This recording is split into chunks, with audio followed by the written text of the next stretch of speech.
সুখবর বন্ধুরা, লক্ষ্মীর ভান্ডার প্রকল্পে আপনাদের যাদের নাম ছিল আপনাদের জন্য এবার বড় ঘোষণা। পশ্চিমবঙ্গে চালু হতে চলেছে অন্নপূর্ণা ভান্ডার।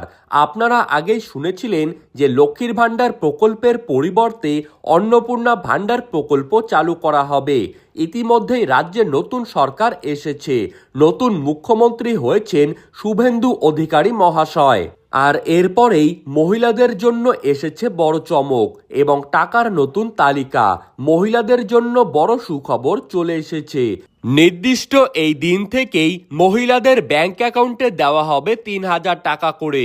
নির্বাচনের আগে যেমন ৩,০০০ টাকা করে দেওয়ার জন্য প্রতিশ্রুতি দেওয়া হয়েছিল, ঠিক এখন কিন্তু আপনারা সকলেই এই টাকাটি পেয়ে যাবেন প্রতি মাসে মাসে। তবে এর মধ্যেই এসেছে অত্যন্ত গুরুত্বপূর্ণ আপডেট, আপনাদের জন্য বড় সতর্ক বার্তা। কারণ 4টি বিশেষ কারণে বন্ধ হয়ে যেতে পারে আপনাদের টাকা। বুঝতেই পারছেন, নতুন কিছু বিশেষ নির্দেশিকা জারি করা হয়েছে।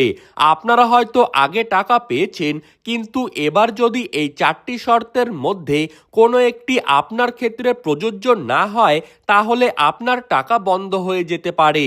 তাই অন্নপূর্ণা ভান্ডার প্রকল্পের টাকা পাওয়ার আগে এই কয়েকটি বিষয় জেনে নেওয়া অত্যন্ত জরুরি।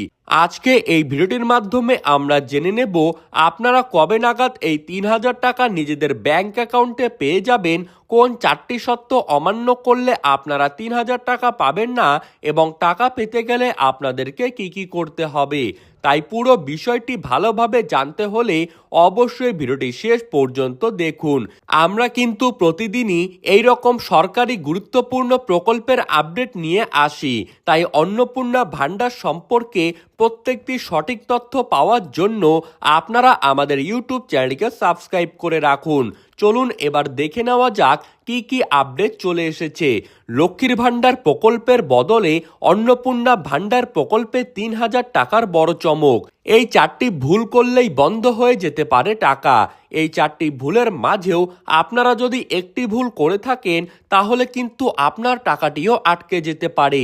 বিগত দিনে আপনারা লক্ষ্মীর ভান্ডার প্রকল্পের মাধ্যমে কেউ পেতেন ১৫০০ টাকা, আবার কেউ পেতেন ১৭০০ টাকা।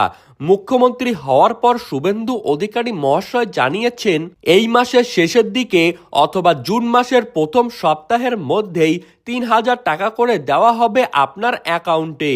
আপনারা যারা লক্ষ্মীর ভান্ডার প্রকল্পের টাকা বিগত দিনে পেয়ে এসেছেন, আপনার সেই অ্যাকাউন্টেই কিন্তু টাকা চলে আসবে। এই 4টি ভুলের মধ্যে একটি ভুল হচ্ছে আধার ও ব্যাংক সংযুক্তি না থাকা। অর্থাৎ আপনার ব্যাংক অ্যাকাউন্টের সাথে যদি আধার কার্ডের সংযুক্তি না থাকে, তবে আপনার অ্যাকাউন্টে কিন্তু এই প্রকল্পের টাকা আসবে না। দ্বিতীয় কারণ হচ্ছে ডিবিটি বা ডাইরেক্ট বেনিফিট ট্রান্সফার। অনেকের ব্যাংক অ্যাকাউন্টে ডিবিটি লিঙ্ক বন্ধ রয়েছে। ডিবিটি এখন সরকারি পরিষেবার গুরুত্বপূর্ণ মাধ্যম। যদি কোনো কারণে আপনার ডিবিটি বন্ধ হয়ে থাকে, তাহলে সরকারের পাঠানো টাকা আপনার অ্যাকাউন্টে কোনোভাবেই পৌঁছবে না। তৃতীয় কারণ হচ্ছে ভুল তথ্য জমা দেওয়া। লক্ষ্মীর ভান্ডার প্রকল্পে আবেদন করার সময় আপনারা অনেকেই কিন্তু নামের তথ্য, জন্ম তারিখ অথবা আধার কার্ডের তথ্য ভুল জমা দিয়েছিলেন। কিন্তু এবার নতুন সরকার সেই সমস্ত তথ্যগুলিকে যাচাই করবে। যদি আপনার তথ্যগুলি অরিজিনাল ডকুমেন্টের সাথে মিল থাকে, তবেই কিন্তু আপনি টাকা পাবেন। আর যদি অমিল পাওয়া যায়, তবে কিন্তু আপনার অ্যাকাউন্টে ৩,০০০ টাকা আসবে না। চতুর্থ কারণ কেওয়াইসি আপডেট না থাকা। নতুন করে সমস্যায় পড়তে পারেন বহু মহিলারা। আপনার ব্যাংক অ্যাকাউন্টে যদি দীর্ঘদিন ধরে আপনি লেনদেন না করেন, কিংবা আপনার ব্যাংক অ্যাকাউন্টের মোবাইল নাম্বার যদি বন্ধ থাকে, তবে কিন্তু আপনাকে অবশ্যই কেওয়াইসি করে নিতে হবে। শুভেন্দু অধিকারী কিন্তু জানিয়ে দিয়েছেন, জুন মাসের প্রথম সপ্তাহের মধ্যেই আপনার অ্যাকাউন্টে অন্নপূর্ণা ভান্ডার প্রকল্পের ৩,০০০ টাকা পৌঁছে দেওয়া হবে।